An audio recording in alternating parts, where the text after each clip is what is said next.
Jour 16 pour capturer l'intégralité du Pokédex de la 3ème génération, et aujourd'hui on fait Makuhita et Hariyama. Vous voyez Mark Evans? Et bah c'est lui pareil, le mec aux grosses mains là, ouais, Mark Evans, ouais. Normalement il est dans le désert rôtissable sur Écarlate et Violet, mais je suis pas sûr de le trouver. En plus là il y a une tempête de sable, qu'est-ce qu'on va faire? J'ai switch sur la zone S numéro 3 parce que je pense qu'on a plus de chances de le trouver ici plutôt qu'au désert rôtissable. Ah là-bas il y en a un, regardez.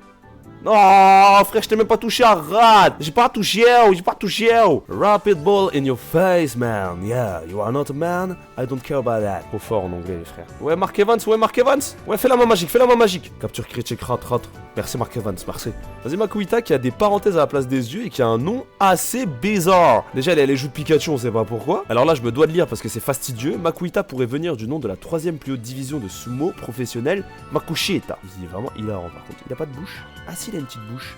Ça a bugué de ouf derrière, mais on dit rien les frères. Le jeu est super.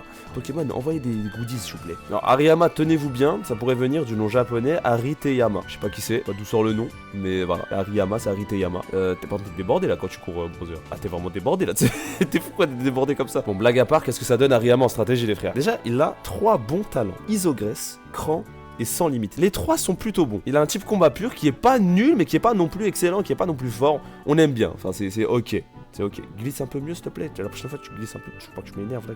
Tu te chevales là. Bon, maintenant regardons le plus important d'un Pokémon, les statistiques. Alors défensivement, c'est plutôt ok. Parce qu'il a 144 en PV et 60 dans les défenses. Ça s'équilibre assez bien. Il a une super attaque de 120. Franchement, il tape super fort. Il a une vitesse de 50. Une attaque spéciale de 40. Ça, on s'en fiche parce qu'il a une bonne attaque. Et une vitesse de 50. Mais Hariyama a un très bon move pool. Alors le problème d'Hariyama en VGC, c'est qu'il est souvent en compétition avec Capoeira. Capoeira qui a un bulk un peu supérieur et qui a un bien meilleur move pool de soutien. En fait, ce qui est bien avec Hariyama, c'est qu'il a bluff. Il peut être joué Cogno Bidon également, mais il est trop lent pour être joué Cogno Bidon. Après, il a toute une flopée d'attaques physiques qui sont bien pour lui, mais le problème c'est qu'il n'apporte rien dans une équipe, contrairement à Capoeira qui a un soutien excellent. Et c'est là le problème d'Hariyama, c'est qu'il est souvent mis en compétition. Ce qui est du format solo, le problème c'est que ce Pokémon n'est pas assez puissant, ou du moins s'est fait envahir par le power creep. En réalité, son bulk reste médiocre et sa vitesse est horrible, du coup, ce qui fait qu'il peut prendre 1 ou 2 coups avant de pouvoir placer une attaque, et ça c'est dommage. Il y a énormément de types combat qui font bien mieux que lui, c'est pour ça qu'il se fait traumatiser par la méta. Dans Pokémon Saphir, on dit que Hariyama a l'air un peu enrobé. Waouh!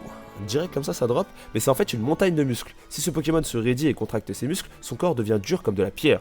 En fait, il a le métallium, le Tekai. C'est un mec de One Piece, lui. Merci à tous d'avoir suivi cette vidéo. Demain, c'est le jour 17 avec Tarinor, la boussole. Ouais, ciao.